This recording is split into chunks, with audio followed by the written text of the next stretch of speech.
नमस्कार दोस्तों, आपका स्वागत है जस्ट स्टोरी पर।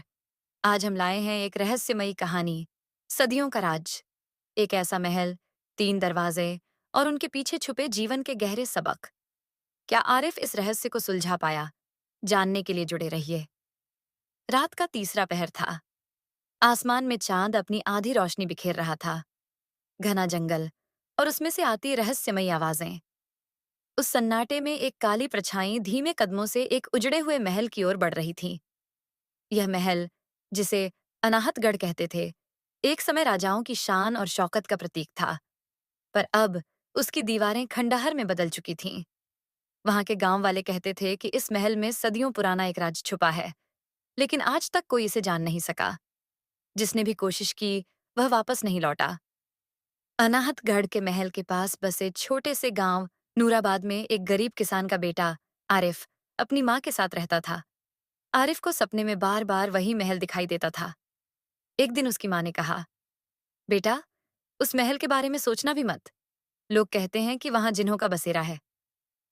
आरिफ ने जवाब दिया, अम्मी, जो राज छुपा है उसे जानने की ख्वाहिश हर इंसान को खींचती है। क्या पता वहां कोई खजाना हो। एक रात आरिफ पुनः उस परछाई को एक फिर से देखा। परछाई जंगल की तरफ जा रहा था। आरिफ उनके पीछे पीछे जंगल की ओर जाने लगा।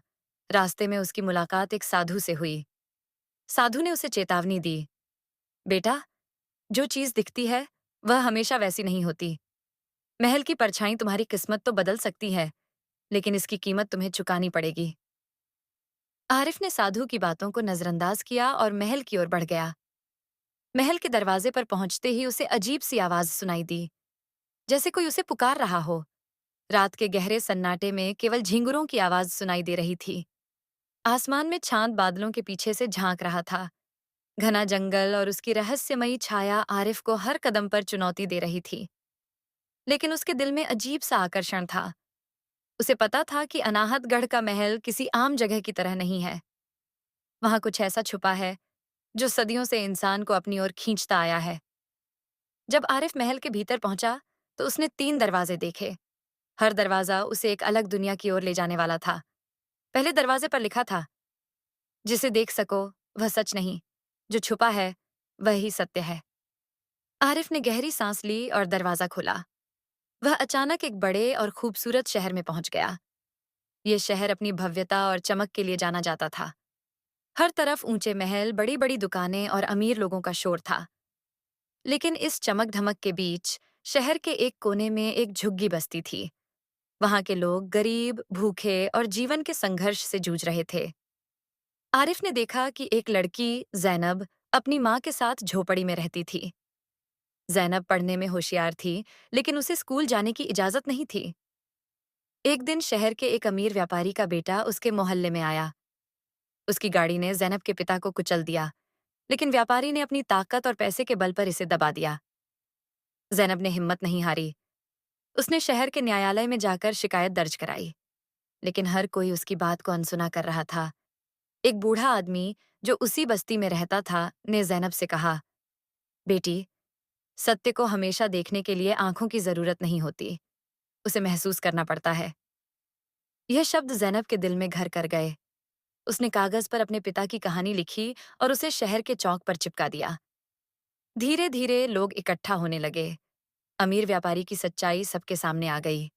इससे आरिफ ने सीखा कि सत्य हमेशा छुपा होता है और उसे उजागर करने के लिए हिम्मत और सच्चाई में विश्वास चाहिए। दूसरे दरवाजे पर लिखा था, शक्ति के बिना सत्य अधूरा है। दरवाजा खुलते ही आरिफ एक घने जंगल में पहुंचा। वहां का माहौल डरावना था। हर तरफ जंगली जानवरों की आवाज और अंधेरा फैला हुआ था। उस जंगल में एक योद्धा, आदित्य, भटक रहा था। वह एक तलवार की तलाश में था, जिसे अजिंक्य खड्ग कहते थे। कहा जाता था कि यह तलवार केवल सच्चे और निडर योद्धा को ही मिल सकती है। आरिफ ने आदित्य से पूछा, आप इस तलवार को क्यों खोज रहे हैं? आदित्य ने जवाब दिया, यह तलवार मेरे पिता की थी। उन्होंने इसे सच्चाई और न्याय के लिए इस्तेमाल किया करता था। लेकिन जब दुश्मनों ने हम पर हमला किया, तो मेरी कमजोरी से इसे छीन लिया। अब मैं अपनी ताकत को फिर से पाना चाहता हूँ। आदित्य और आरिफ दोनों तलवार की खोज में निकल पड़े। रास्ते में उन्हें कई बाधाओं का सामना करना पड़ा।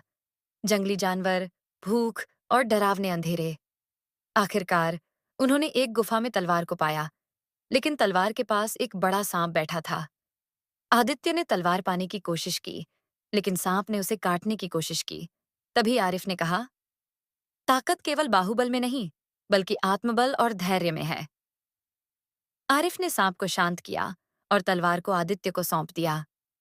इस अनुभव ने आरिफ को सिखाया कि असली शक्ति मन और आत्मा में होती है, न कि केवल बाहरी ताकत में। तीसरे दरवाजे पर लिखा था, जो त्याग करेगा वही पार पाएगा। दरवाजा खोलते ही आरिफ एक नदी के किनारे पहुंचा। वहां एक बूढ़ा आदमी बैठा था, जो हर किसी से उसकी सबसे प्रिय चीज मांगता था, ताकि वह नदी पार करा सके। आरिफ के पास उसकी माँ का दिया हुआ तावीज था। वह उसके लिए सबसे मूल्यवान था। बूढ़े आदमी ने कहा, इस नदी को पार करना है तो तुझे वह देना होगा जो तुझे सबसे प्रिय हो।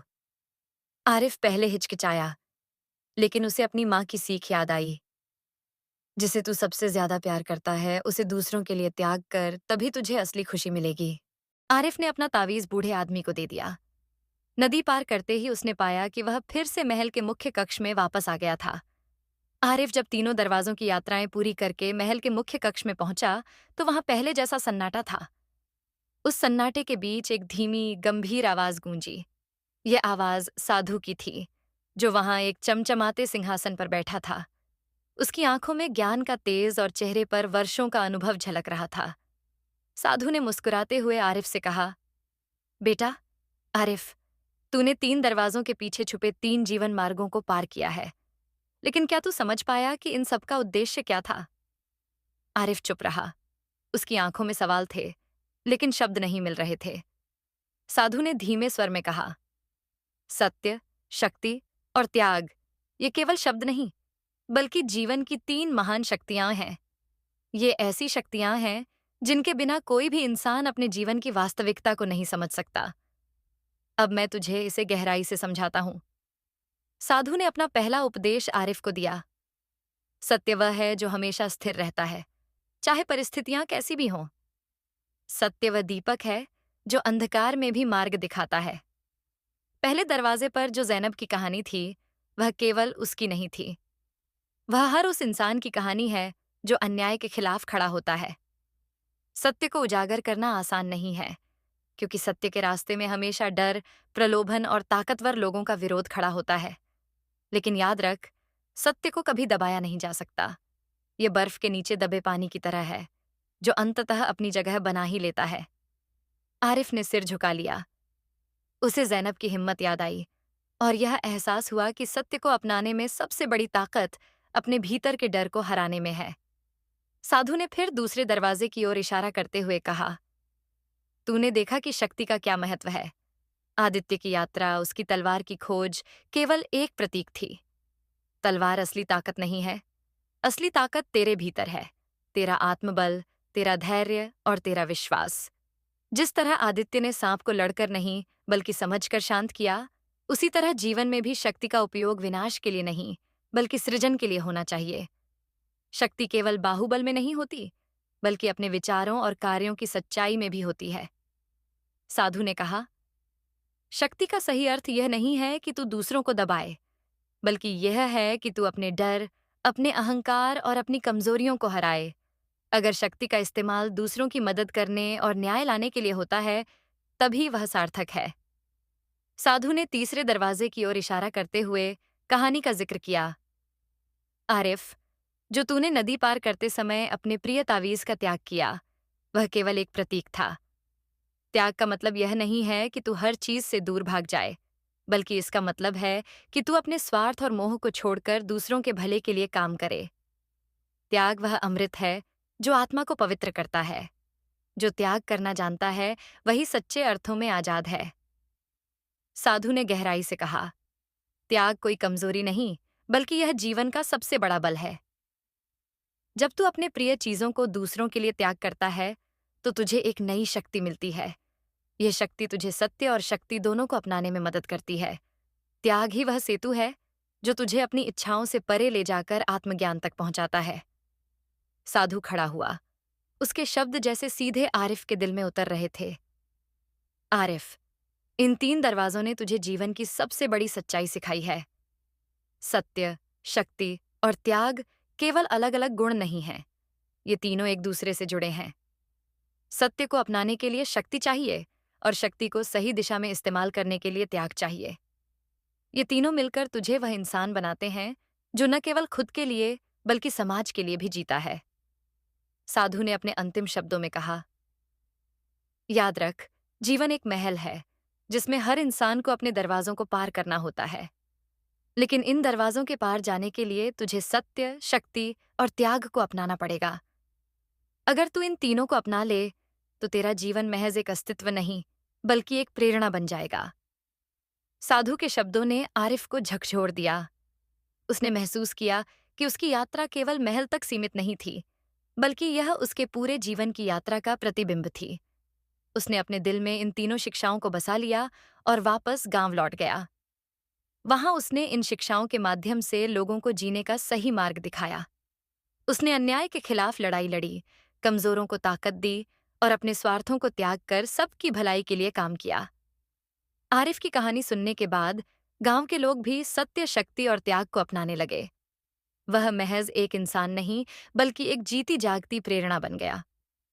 तो दोस्तों, ये थी सदियों का राज, एक ऐसी यात्रा जिसने हमें जीवन के सबसे गहरे और सच्चे पहलुओं से परिचित कराया। अगर इस कहानी ने आपके दिल को छुआ हो तो कृपया इसे लाइक और शेयर करें ताकि यह प्रेरणा और ज्ञान और लोगों तक पहुंच सके। अपनी राय और विचार कमेंट में जरूर शेयर करें, क्योंकि हम आपकी प्रतिक्रिया से ही आगे बढ़ते हैं। और हाँ, हमारी चैनल जस्ट स्टोरी को सब्सक्राइब करना ना भूलें। धन्यवाद। हम जल्द ही एक और रोचक कहानी के साथ आपके पास लौटेंगे। तब तक के लिए हंसते रहें, मुस्कुराते रहें